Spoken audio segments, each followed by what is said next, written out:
ইলিয়াস ছিল ছোট্ট এক ছেলে, গ্রামের মাদ্রাসায় পড়ে।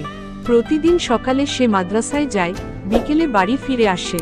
কিন্তু তার একটা খারাপ অভ্যাস ছিল, পাখিদের ঢিল মারা, বিড়ালদের ধাওয়া করা, কখনো কখনো কুকুরকে লাঠি দিয়ে আঘাত করা। তার মা অনেকবার বলেছে, বাবা, এরা আল্লাহর সৃষ্ট প্রাণী, ওদের কষ্ট দিও না।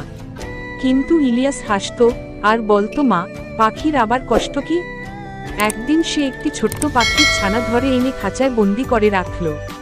ছানাটি মায়ের জন্য কাঁদছিল, ডানা ঝাপটাচ্ছিল। ইলিয়াস মজা পাচ্ছিল। কিন্তু রাতে ঘুমে দেখা দিল এক অদ্ভুত স্বপ্ন। সে দেখল, কিয়ামতের ময়দানে সে দাঁড়িয়ে আছে। তার পাশে একটি ছোট্ট পাখি দাঁড়িয়ে কাঁদছে। পাখিটি আল্লাহর দরবারে অভিযোগ করছে আর বলছে, হে আমার রব, এই ছেলে আমাকে আমার মায়ের কাছ থেকে ছিনিয়ে নিয়েছিল, আমাকে কষ্ট দিয়েছিল, আমার খেলাধুলা বন্ধ করেছিল। আল্লাহ বললেন, হে ইলিয়াস, তুমি কি জানো না, আমি দয়া করেছি আমার সকল সৃষ্টির প্রতি? যে আমার সৃষ্টির উপর দয়া করে না, আমি তার উপর দয়া করি না। ইলিয়াস ভয় পেয়ে ঘুম থেকে জেগে উঠল। ঘেমে একেবারে ভিজে গেছে। সেই সকালেই সে খাঁচা খুলে দিল।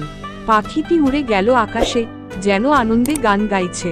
সেদিন থেকে ইলিয়াস আর কোনো প্রাণীকে কষ্ট দেয়নি, বরং যে বিড়ালটাকে একসময় সে তাড়াতো, এখন সেই বিড়ালকে দুধ খাওয়ায়। শিক্ষণীয় কথা, রাসূলুল্লাহ সাল্লাল্লাহু আলাইহি ওয়াসাল্লাম বলেছেন, তোমরা প্রাণীদের প্রতি দয়া করো, কারণ যে দয়া করে, আল্লাহ তার প্রতি দয়া করেন। বুখারী ও মুসলিম।